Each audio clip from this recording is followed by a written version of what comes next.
میں ہوں آپ کی ہوسٹ مہناز رضا. اخبارات کی شہ سرخیوں اور تجزیے پر مشتمل پروگرام ویوز پر میں آپ کو ویلکم کرتی ہوں. میرے ساتھ ہیں سینئر صحافی اور تجزیہ نگار ڈاکٹر مدثر الوی صاحب. السلام علیکم سر. جی وعلیکم السلام. سر کیسے ہیں آپ؟ الحمدللہ. سر ہیپی نیو ایئر. جی ہیپی نیو ایئر. جی آپ کو بھی ہیپی نیو ایئر, ناظرین کو بھی ہیپی نیو ایئر. جی. تو آج کچھ خبریاں بھی ہم نے سنانی ہیں. اچھا تھوڑی سی. اچھا سر, آج کی پہلی خبر ہے تیل اور گیس کے ذخائر دریافت ہو گئے. پہلی خبر ہی اچھی ہے, کیا یہ سچ ہے؟ جی ایسے ہی ہے. ہماری ایکسپلوریشن کی جو ہر وقت R&D ہوتی رہتی ہے, تو مختلف پہلے بھی خبریں ہم نے سنی ہیں. کبھی سمندر میں نکل آیا تیل, اور یہ جی. کبھی سنی ہے. کبھی کہا ہم نے چنیوڑ میں لوہے کے ذخائر بھی مل گئے, پھر جو بعد میں پتہ چلا نہیں ملے. تو یہ خان صاحب کے دور کی بات بتا رہا ہوں, جب انہوں نے کہا چنیوڑ میں بہت زیادہ جو ہے نا وہ جو آئرن کے ذخائر مل گئے ہیں. اب خیر اب جو خبر ہے, انہوں نے پہلے یہ خبر نہیں دی, پہلے تحقیق کی. جب پراپر پیپر آیا تو پتہ چلا کہ جو سال کے آغاز میں, یہ آج کی ہیڈ لائنز بھی ہیں, یہ کوہاٹ میں نشا پاک بلاک کے بزگئی X1 میں کنویں سے 4100 بیرل تیل اور 10.5 ملین مکعب فٹ گیس کی پیداوار حاصل ہوگی. یہ جو ہے وہ پریزنٹیشن دی گئی ہے وزیر اعظم کو, اور انہوں نے کہا ہے کہ جی ہمارے جو امپورٹ بل ہے گیس کا اور پیٹرولیم کا, اس سے جان چھوٹے گی, اور ہمارے جو اپنے انڈیجنس ذرائع ہیں ان سے یہ جو ہے وہ گیس اور تیل جو ہے وہ ہم کر لیں گے. لیکن اس میں ایک بہت بڑا ایشو ہے. یہ بظاہر تو خوشخبری ہے, یقیناً ہم نے تو یہ بھی سنی تھی خبر سنی تھی کہ روس سے سستا تیل لا رہے ہیں. تو وہ پتہ چلا وہ ریفائنری ہمارے پاس نہیں ہے کہ جس تیل کی انہوں نے خوشخبری خان صاحب نے سنائی تھی. یہ خان صاحب کی دونوں باتیں میں آپ کو بتا رہا ہوں. پاسٹ ہے جی, وہ پاسٹ میں جب یہ کہا گیا کہ چنیوٹ میں نکل آئے آئرن کے ذخائر, تو وہ پھر بعد میں پتہ چلا جی وہ بھی کس نے ان کو معمول بنایا تھا. اور یہ جو میں ذکر کر رہا ہوں آپ کو, یہ جو روس سے تیل سستا منگوانے کی, تو وہ سستا تیل تو کہاں آتا. وہ بیسیکلی تیل میں سب سے بڑا ایشو یہ ہوتا ہے کہ متعلقہ ریفائنری چاہیے ہوتی ہے ہمیں. یہ اصل میں ایشو ہے. کروڈ آئل ہے, جب کروڈ آئل کو پھر آپ جو گیسولین میں کنورٹ کرتے ہیں, جب ڈیزل اور پیٹرول بنتا ہے, ہائی اوکٹین بنتا ہے, اس کے لیے ہمیں وہ اس کے لیے کریکر چاہیے ہوتا ہے اور ڈسٹلیشن چاہیے ہوتی ہے.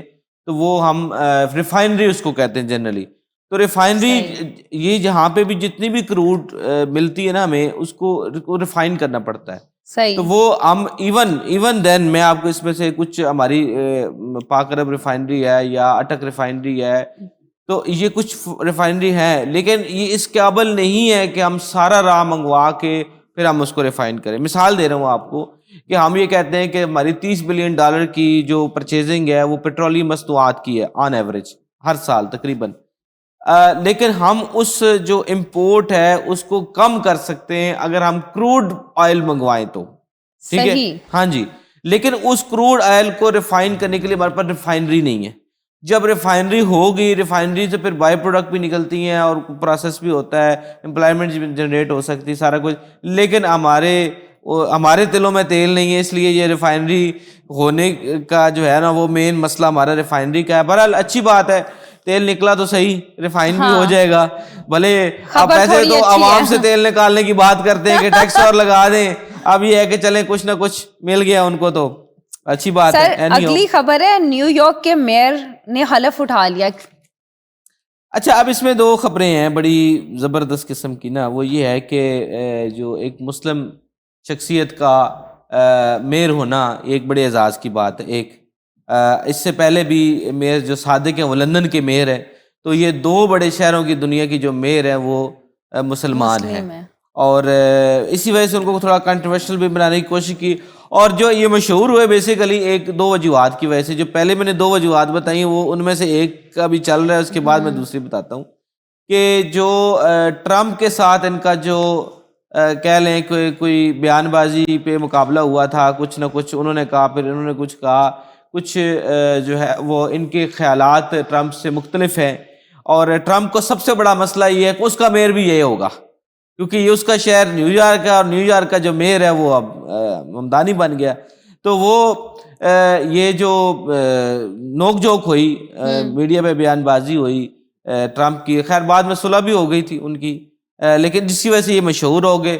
اور دوسری وجہ اس ضمن میں یہ تھی کہ مڈل کلاس ان کا تعلق تھا. ان کا موٹو یہ تھا کہ عام آدمی کی مشکلات جو ہے وہ میں دور کروں. وہاں پہ بھی یہی مسئلہ ہے. میں فرینکلی اس کو ذرا اس طرح سے ایکسپلین کروں کہ ان کا مقابلہ بھی ایلیٹ کلاس سے تھا, اور انہوں نے بڑے جو ہے وہ متھ توڑ کے جو یہ میئرشپ حاصل کی ہے. یعنی کنونشنلی جو سرمایہ دار جو لوگ ہیں ان کی اجراداری تھی. ایک ہمارے یہاں نہیں, وہاں پہ بھی یہی سین ہے. اور جو ٹرمپ کے حمایتی تھے ان کو شکست ہوئی, اور وہ سسٹم کو شکست ہوئی اصل میں, کہ عام آدمی کی زندگی وہاں پہ نیو یارک میں اتنی مشکل ہے. ہم یار ہوتے ہیں نا کہ یہاں پہ کرائے زیادہ ہیں گھروں کے یا ٹرانسپورٹ کے یا انفلیشن, ہم جنرل فوڈ گراسری آئٹم کی بات کرتے ہیں, تو وہاں پہ بھی بہت زیادہ مہنگائی ہے. مہنگائی کی کئی وجوہات ہے, لیکن اوور کراؤڈ بھی ہونا وہاں پہ ایک ایشو ہے. وہاں پہ سینٹرل ایریاز میں رہائش بڑی مہنگی ہے, چیزیں بڑی مہنگی ہے. تو ممدانی کا یہ کہنا تھا کہ جو ہمارے ووٹر ہیں ان کو پھر کوئی فائدہ بھی تو ہو. میں جب کمپین انہوں نے کی تو انہوں نے کہا جی کہ میں عام آدمی کا جو ہے وہ نمائندہ ہوں. بلکہ اس میں انہوں نے کمپین میں یہ کہا تھا کہ روٹی کپڑا مکان, ہی اس نے نعرہ لگایا تھا جو ہمارے بھٹو صاحب کا نعرہ تھا, تو اس نے بھی اس ٹائم لگایا. بہرحال وہ ایک انہوں نے جو ہے وہ ویڈیو پیغام میں کہہ دیا تھا, لیکن جنرلی ان کا یہ مقصد تھا کہ عام آدمی کیونکہ وہ اس کو جو ہے وہ وسائل نہیں اس کے پاس, تو اس کی گزر بسر مشکل ہو رہی ہے, تو اس بنیاد پر انہوں نے الیکشن لڑا. تو بہرحال ان کی جو بیک گراؤنڈ ہے, پہلے بھی انہوں نے کنٹیسٹ کیا لیکن نہیں جیت سکے, پھر اس کے بعد انہوں نے کمپین جاری رکھی. تو مڈل کلاس سے یہ جو ہے وہ اپنی جو ہے وہ ہائی رائز پہ جانا ان کے لیے بڑی ایک کامیابی ہے. مسلمانوں کے لیے یقیناً باعث فخر ہے کہ 2 بڑے شہر دنیا کے ہیں, وہاں پہ مسلمان میئر ہیں. اور جو دوسری اس کے علاوہ بات تھی وہ یہ تھی کہ انہوں نے قرآن پاک پر حرف اٹھایا. تو یہ ہمارے لیے ایک بڑی جو ہے وہ ایک فخر کی بات ہے کہ جو ہے وہ انہوں نے قرآن پاک بطور الف لیا, قرآن نسخے 2 جو نے اس پہ ہاتھ رکھ کے دیا. بہرحال اوورآل اگر دیکھا جائے تو سسٹم کو انہوں نے توڑ کے اوپر آنا ایک آسان بات نہیں ہے. تو ہماری بھی دعا ہے کہ وہ کامیاب ہوں اور اپنے اس ٹینیور میں جو بھی وعدے کیے انہوں نے عوام کے ساتھ وہ پورے کریں. یہ ہمارے جو لیڈران ہیں ان کی طرح نہ ہو کہ وہ وعدے وہ وعدے کیا ہوا جو وفا ہو گئے, تو یہ نہ ہو کہ وہ وفا ہو جائے, وہ وفا بھی ہونے چاہیے. لیکن انہوں نے بڑے بڑے چیلنج کیے ہیں. انہوں نے کہا جی کہ میں فری ٹرانسپورٹ دوں گا, یہ وہ بڑے چیلنج ہیں. دیکھیے اب ٹرمپ چاچو ان کے ساتھ کیا کرتے ہیں, دیکھتے ہیں. کیونکہ انہوں نے کہا تھا کہ ان کے میں فنڈ روک لوں گا, دیکھتے ہیں اب کیا کرتے ہیں وہ. اچھا سر, اگلی خبر ہے مریم نواز نے واگا بارڈر پر تعمیرات کا افتتاح شروع کر دیا. یہ بیسیکلی کافی عرصے سے پروجیکٹ چل رہا تھا, اور یہ جو پروجیکٹ ہے بیسیکلی جو ہمارے انٹرنیشنل جو کمیونٹی آتی ہے واگا بارڈر کے تھرو وہ, اور جو ہماری یہاں سے عوام جاتی ہے واگا بارڈر پہ جو پرچم کشائی کی تقریب ہوتی ہے, اور اس کے علاوہ بھی ظاہر ہے یقیناً بارڈر ایریا ہے تو انٹرنیشنل بارڈر ہے تو اس کو ہونا چاہیے بہتر. تو یہ ٹورزم کاریڈور کا نام دیا گیا تھا اس کو. تو وہاں پہ جو جی ٹی روڈ کے اطراف میں کافی بڑی جنہوں نے ایک وال بھی بنائی ہے جو ریڈ برکس کیا ہے, اور اس کے اندر انہوں نے پھر گارڈننگ کی ہے اور بڑا اچھا ایٹماسفیئر کریٹ کیا ہے. تو اب جو بیسک جو جہاں پہ جو شائقین آتے ہیں پرچم کشائی کی تقریب کو دیکھنے, ان کی جو کیپیسٹی اس کی بڑھا کے 25,000 کر دی ہے, اور وہاں پہ ایک تھیم پارک بھی بنا رہے ہیں, فوڈ کورٹس بھی ہیں, اور اب کافی زیادہ اس پہ جو ہے نا وہ عالمگیری دروازہ انہوں نے بنایا ہے, ایک جو پرانا یہاں پہ لاہور فورٹ کا جو دروازہ تھا عالمگیری, اس کا ایک ماڈل بھی وہاں بنایا ہے انہوں نے. ہاں جی, تو بڑا انٹرسٹنگ ہے. تو میں ناظرین سے بھی یہ ایک مشورہ دیں گے کہ اچھی جگہ آپ اس کو وزٹ کریں, دیکھنا چاہیے. اور لاہور میں پچھلے دنوں میں سفاری پارک گیا تو وہاں پہ میں دیکھ کے حیران رہ گیا کہ اتنی زیادہ ڈیولپمنٹ انہوں نے کر دی ہے. وہاں پہ الیکٹرک جو ہے وہ چل رہی ہیں, گاڑیاں چل رہی ہیں, وہاں پہ ٹکٹنگ کا سسٹم اچھا کر دیا ہوا ہے. پہلے تو ایک جنگل نما ہوتا تھا, لیکن اب انہوں نے بڑی زبردست جو ہے نا وہ سفاری. اسی طرح یہ والا جو واگا بارڈر پر بھی انہوں نے ارینا جو ہے واگا بارڈر ارینا کا نام دے دیا انہوں نے, وہ کھول دیا ہے. تو بہرحال ترقیاتی کام جو ہو رہے ہیں وہ کافی زیادہ ہو رہے ہیں. اچھا ایک چیز میں یہاں پہ اور بھی بتا دوں کہ لاہور جو ہے نا وہ اس وقت ثقافتی جو سرگرمیوں کا مرکز بھی ہے, اور آپ نے دیکھا ہوگا نیو ایئر نائٹ پہ جو ہوا وہ بڑا مزیدار ہے، لبرٹی میں، لبرٹی چوک کی جو میں وہی پوچھنے لگی تھی، آتش بازی جی آتش بازی ہوئی ہے جو، وہ بڑی بے مثال تھی. کمال اور کی میں اس میں دو چیزوں کا کریڈٹ پنجاب گورنمنٹ کو دوں گا. ایک تو یہ ہے کہ امن و امان، سب سے زیادہ جو بڑی جو پرابلم ہوتا ہے وہ یہ ہوتا ہے کہ فیملیز آئی ہوتی ہیں، بچے آئے ہوتے ہیں، بڑے آئے ہوتے ہیں، ہمیشہ یہ شکایت کرتے ہیں کہ ہلڑ بازی ہو گئی ہے جی، اور کچھ جیسے لڑکوں نوجوان لڑکوں کی طرف سے کوئی منچلے ہوتے ہیں، کچھ حرکتیں بھی غیر نازیبا حرکتیں بھی کرتے ہیں، کچھ جو ہے وہ گول گپاڑا کرتے ہیں، بہت زیادہ ایسے اس میں مسئلہ آتے ہیں. لیکن یہ ساری چیزوں کو انہوں نے اوور کم کیا.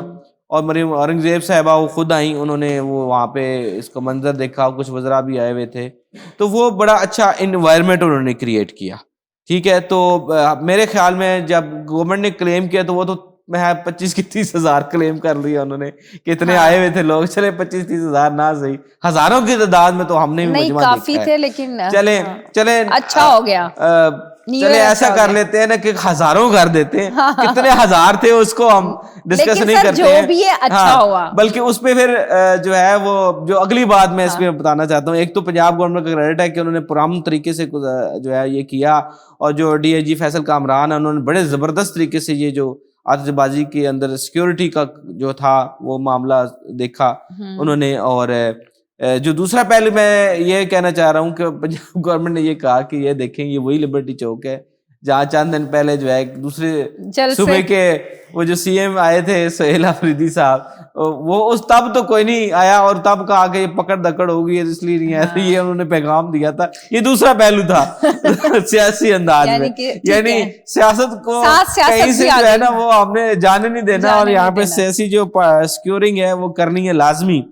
تو بہرحال جو بھی ہے عوام کے لیے ایک بڑا اچھا پرامن خوشائن بات تھی کہ کوئی ون ویلنگ نہیں ہوئی، کوئی ہلڑ بازی نہیں ہوئی، دکم بیل نہیں ہوئی، خواتین بھی جو ہے وہ محفوظ رہیں، بچے محفوظ رہے.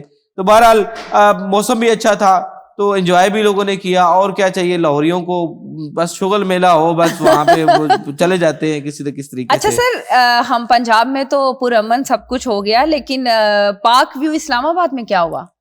دیکھیں میں یہ پھر یہاں پہ کریڈٹ پنجاب گورنمنٹ کو دوں گا کہ دیکھیں پنجاب گورنمنٹ نے ایک چیز اناؤنس کی نا، تو پھر اس کو پھر پایا تکمیل تک بھی پہنچایا. اب یہ جس نجی ہاؤسنگ سوسائٹی کی آپ بات کر رہے ہیں، وہاں پہ جو ڈانسنگ فاؤنٹین بھی لگی ہوئی ہے، پاک ویو سٹی کی بات کر لیتے ہیں، جی میں نے بتایا. تو وہاں پہ دیکھیں بندوں کو بلا لینا، انوائٹ کرنا آسان ہے، ان کو مینج کرنا مشکل ہے. دیکھیں سب سے بڑا ایشو یہ ہے کہ جب آپ فیملی کے ساتھ آئے ہوتے ہیں تو آپ سب سے پہلے کہتے ہیں کہ میری فیملی محفوظ رہے.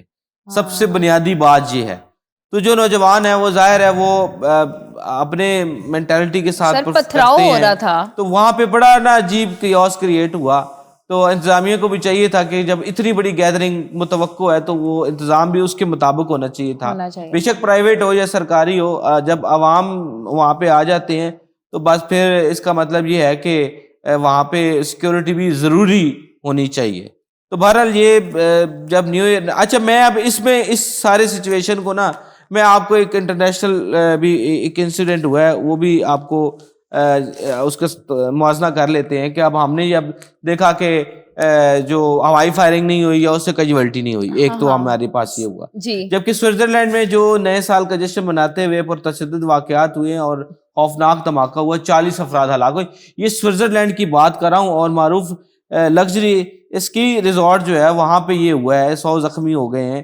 یعنی اب مسئلہ یہ ہے کہ نیو ایئر نائٹ بنانا یا نیو ایئر پہ سیلیبریشن کرنا اچھی بات ہے، ہونا چاہیے، لیکن اس کے ساتھ سیفٹی میجر بھی ضروری ہے. اب آتش بازی بھی ہوتی ہے وہاں، جو ہے وہ آتش بازی کے جو سامان ہوتا ہے اس کی بھی حفاظت ہے. پھر جب وہ اس کی ہوتی ہے آتش بازی، اس دوران بھی کوئی مسئلہ نہ ہو جائے، یہ ساری چیزیں دیکھنی پڑتی ہیں.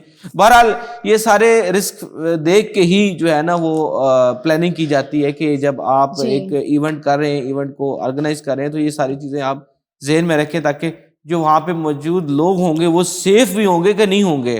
یہ نہ ہو کہ آپ نے بلا لیا اور پھر ہلڑ بازی ہو رہی ہو اور پھر ایک خدا نہ خواستہ غصانے ہو جائے. بہرحال سوئٹزرلینڈ جیسے ملک میں ایسا ہونا کبھی ہم نے سوچا نہیں تھا کہ وہاں پہ بھی ایسا ہوگا. بلکہ ایمسٹرڈیم کی بھی خبر ہے کہ وہاں جشن کے دوران قدیمی جو ایک چرچ جو ہے وہ جل گیا. تو بہرحال وہ پاکستان میں مائنر انسیڈنٹ ہوئے ہیں، لیکن اللہ کا شکر ہے کہ میجارٹی میں سیفٹی ہی رہی ہے, سوائے جو پارک ویو کا آپ نے ذکر کیا اسلام آباد میں, وہاں پہ سیکورٹی لیپس ضرور ہوا, لیکن میرے خیال میں اس کو بہتر کیا جا سکتا تھا. جی جی. اچھا سر, ایک اور خبر ہے پنجاب اسمبلی کے اجلاس کے بارے میں. پنجاب اسمبلی کا اجلاس جو ہے وہ ہاں آج کل جو ہے نا وہ, یا پنجاب اسمبلی اگر میں کہوں تو تھوڑا سا آج کل ہائی لائٹس میں ہے. ایک تو جب سی ایم کے پی آئے تو انہوں نے بھی جب پنجاب اسمبلی میں آئے تو کافی زیادہ ایشو ہوا. اس کے بعد سے خبروں میں ہے پنجاب اسمبلی اور یہ لیجسلیٹو بزنس بھی ہوتا ہے وہاں پہ, لیکن پنجاب اسمبلی کورم نہ پورا ہونے کی وجہ سے 15 اجلاس ملتوی. یہ اوساخ اخبار کی خبر ہے. اور قومی خزانے کو 100 کروڑ کا نقصان. 2025 میں 16 اجلاس بلائے گئے, کورم نہ پورا ہونے کے باوجود اجلاسوں میں اراکین کی رجسٹر پر حاضری مکمل رہی. یہ بھی ایک بات ہے کہ یعنی آئے ہے ہی نہیں اور حاضری لگ گئی, کیونکہ ان حاضری کی بنیاد پر ٹی اے ڈی اے ملتا ہے, تو یہ ہے نا پھر مسئلہ, تو اضافی الاؤنس بھی ملتا ہے. تو کورم کی نشاندہی کرتی رہی اپوزیشن, لیکن جو بہرحال وہ انہوں نے اس بات کا الزام لگایا ہے کہ جو اگر اجلاس بلایا جاتا ہے تو بمقصد ہو, یہ نہ ہو کہ اجلاس بلایا جائے اور پھر ہاسٹل میں بھی جو اراکین ہیں وہ رہیں یا پرائیویٹ رہیں تو ان کو جو پھر الاؤنس بھی ملتا ہے, کچھ آئیں بھی یا نہیں بھی آئیں تو بھی وہ الاؤنس کلیم کرتے ہیں. تو بہرحال سنجیدگی جو ہے وہ نہیں دکھائی جا رہی ایم پی ایچ کی طرف سے. پنجاب اسمبلی کا اجلاس جو ہے نا وہ بار بار ملتوی ہوتا ہے کورم کی عدم وہ اس کے پورا نہ ہونے کی وجہ سے. تو مطلب یہ سیریسنیس اگر ہمارے سیاستدان نہیں دکھائیں گے تو پھر مطلب ہم کس سے ایکسپیکٹ کریں کہ وہ مسئلے جو ہے نا وہ حل ہوں گے. تو اگر آپ اس کے لیے ہی منتخب کیے گئے ہیں کہ عوامی نمائندگی ایوانوں میں موجود ہو, اسمبلی میں ہو, تو پھر ان کا ہونا جو ہے نا وہ بنتا ہے. بلکہ میں وہ دیکھ رہا تھا اسپیکر صاحب بار بار فرما رہے تھے کہ اگر منسٹر صاحب نے نہیں آنا تو پارلیمنٹری سیکرٹری کو ہی بھیج دیا کریں. یہ ان کے وقفہ سوالات میں یہ بات ہوئی, تو وہ یعنی اسپیکر صاحب بھی تنگ پڑتے ہیں, وہ بار بار وارن کرتے ہیں کہ بھائی آپ نہیں آؤ گے تو آپ کی شکایت لگائی جائے گی, اور شکایت کس کو لگائیں گے آپ دیکھتے ہیں. بہرحال وہ جو گورنمنٹ کی طرف سے اپوزیشن تو خیر مطلب آلریڈی نان سیریس ہے, آپ کو پتہ ہی ہے وہاں پہ جو اراکین اپوزیشن کے وہ اگر سیریس ہوتے تو کسی بل پہ تو بات کرتے نا. اب یہ بھی تو المیہ ہے کہ اگر یہ پراپرٹی آرڈیننس یا ایکٹ اس کو اب اونرشپ کے حوالے سے اب اتنا مسئلہ اب بن گیا ہوا ہے کہ عدالت میں اس کو عمل درآمد پہ روک دیا ہے, تو یہ کیا یہ اچھا ہوتا اپوزیشن اس پہ اس وقت یہ چیزوں کو ہائی لائٹ کرتی تو گورنمنٹ اتنی آسانی سے یہ کام نہ کر سکتی, تو اعتراض کرتی. تو پھر اب وہ جو وہاں پہ احتجاج ہوتا ہے صرف وہی ہے کہ بس وہ خان کو رہا کریں, اس کے علاوہ تو کوئی ان کا کام نہیں ہوتا. تو جہاں پہ اتنے قانون پاس ہوتے ہیں اس کے اندر جو کوئی حکم ہوتے ہیں وہ تو ہائی لائٹ نہیں کرتے, تو بس یہ والی چیزیں چل رہی ہوتی ہیں. سر یہ تھی اب تک کی ساری خبریں جو آپ نے ہمیں ڈیٹیل میں بتائیں. آپ کا شو میں آنے کا شکریہ. جی ویلکم. تو ناظرین یہ تھی آج کی تمام خبروں کی ڈیٹیل. ملتے ہیں اگلے شو میں. اللہ حافظ.